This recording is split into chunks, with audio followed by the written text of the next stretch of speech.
मुजफ्फरनगर आप पहुंचे हैं, आपको पुलिस द्वारा रोका गया है, आप जा रहे थे, क्या कारण है, क्यों रोका? मुजफ्फरनगर बॉर्डर एरिया है क्या भाई? जो मुजफ्फरनगर में कोई किसी के दुख में शामिल नहीं होने जा सकता है भाई। पुलिस का काम है अपराध रोकना, किसी के दुख को जो कोई बांटने जा रहा है उसे रोकना पुलिस का काम नहीं है। मैं सोनू कश्यप जी, जो जिस भाई की हत्या हुई है, जिसको जला के मार दिया, उस माँ को मैंने तड़पते हुए देखा, उनकी उसकी बहन को मैंने बड़ी को तड़पते देखा। हमारा अकेला सहारा था, वो हमसे छूट गया। मैं भाई का फर्ज निभाने के लिए, उनके आंसू पूछने, एक बेटा बनने के लिए वहां जा रहा था। ये मेरा फर्ज भी है। चुनाव के समय तो हर कोई जाता है वोट मांगने के लिए, तमाम तरह की मीठी मीठी बातें करने के लिए। दुख में जो साथ खड़ा वही अपना होता।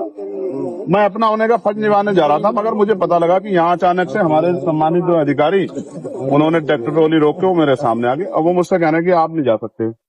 मैं ये पूछना चाहता हूँ कि भाई क्यों नहीं जा सकता हूँ? घटना यहाँ की नहीं है, घटना मेरठ में हुई है। क्या किसी परिवार का परिवार है, कमजोर वर्ग का परिवार है, क्या उसको सांत्वना देना भी अपराध हो गया?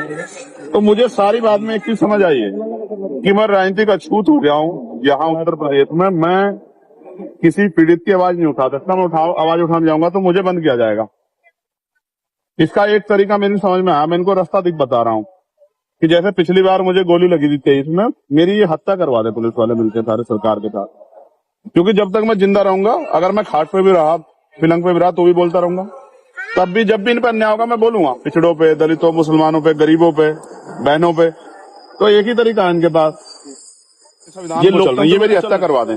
इसके बाद तो उनको शांति मिल सकती है, वरना जब तक मैं हूँ क्या तो ये जुल्म रोके, वरना अगर ये जुल्म करेंगे मेरे लोगों पे तो मैं उनकी आवाज को उठाऊंगा, मैं लड़ाई को लड़ूंगा। मैं किसी बात से नहीं डरता। एमपी साहब कई दिन हत्या को हो चुके हैं, अब तक एक युवक जो है इसको खाया। तो भाई मैं तो जब तक परिवार को नहीं सुनूंगा तब तक मैं कुछ नहीं कह सकता हूँ। मैं तो जाऊँ, जब उनके पास जाऊंगा, मुझे अपनी पीड़ा बताएंगे। जब मुझे अपनी पीड़ा बताएंगे तभी मैं आगे की बात तो कर पाऊंगा। मैंने तो डिमांड की थी कि इस परिवार को कम से कम 50 लाख रुपए का मुआवजा मिले। क्योंकि देखो मेरी बात सुनो, आप भी पत्रकार साथी हो, अगर आपके साथ कोई दुर्घटना हो, आपके बच्चों क्या होगा भाई? कमाने वाला था वो चला गया, उसकी बुजुर्ग माँ, उसका क्या होगा? 10 दिन तो सब आएंगे।